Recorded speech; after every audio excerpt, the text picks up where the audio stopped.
And that defines the unit in which we are defining the time, like the delays and everything which we are defining, plus the precision that it takes. So now tick time scale, its syntax is like this. So first it is a compiler directive. It helps in compilation. Okay, now in the test bench you have written #10. Then what is this #10 means?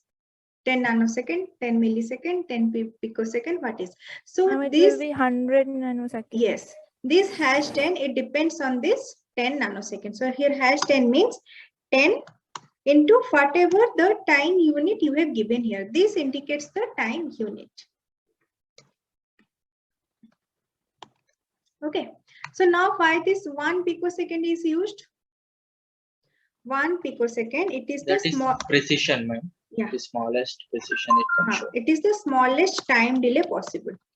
That means you can give delay like 1 picosecond, 2 picosecond, 3 picosecond like this, but 1.5 picosecond not allowed. The tool will round off it. Tool will consider it as 2 picosecond. 1.5 not allowed, it will be taken as 2 picosecond. Ma'am, how? Just 1 minute, 1 minute. Wait. Okay. So another way also you can try. That one is like 1 picosecond divided by 1 nanosecond, 10 nanosecond. So what is the value? 10 to the power minus 4, I guess.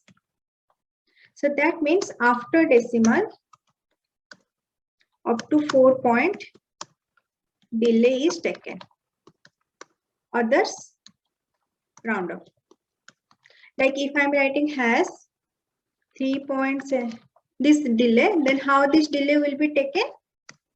3, then after decimal 4 point. 4 point means it is like 1, 2, 3, 4.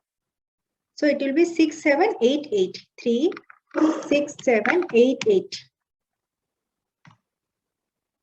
This many into 10 nanosecond, or you can simply say 3, 6, 7, 8, 8 picosecond. Now this is the smallest. Here there is no decimal in picosecond. Okay. In nanosecond you can write this. Why I am multiplying 10? Because here I have taken it as a 10. Okay, so it is useful whenever you are like compiling 3, 4, 5 modules. So in each module they will have different delay. So you have to mention which module indicates how many delay, whether it is nanosecond, picosecond, millisecond, like this. So what was your doubt? Yes, ma'am, that only. Like, how do we write that precision thing? Like, how is that considered? Okay. Ma'am, it got cleared. Okay. Okay. So 15. Okay, coding will become later. Okay. Now this condition. Why there is a race condition between design and test bench?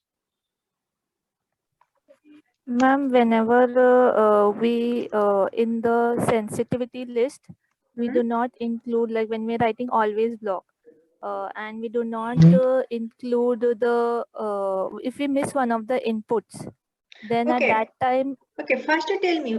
Here, sorry, ma'am. Sorry, ma'am. Not this. Yeah. Sorry, First, what is this race condition? Here only I described, right? Yes, ma'am. So, okay, now you tell me. I am writing test bench inside module. I am writing design also inside module. Test bench is written inside module. Design is also written inside module. Now, at what time region module is get executed? In active region. Now, same thing happened. Now, 2 events, whatever I am writing inside test bench and whatever I am writing inside design, 2 events get executed in active region. I don't know whether design is going to execute first or whether test bench is going to execute first. So module get executed in active region. So both test bench and design will get executed in same time region. Order of execution is not determined. So race condition. So to avoid this race condition, if we go to system Verilog, okay, then the test bench you have to write inside a different kind of things. That is inside programming block. Okay, if I go to UVM, there they have the phase concept. Okay, so that means design is executed different region and test bench. They are forcing test bench to execute in different region so that there will be no race condition. Understood? Hello? Yes, ma'am. Okay, so now Patar explain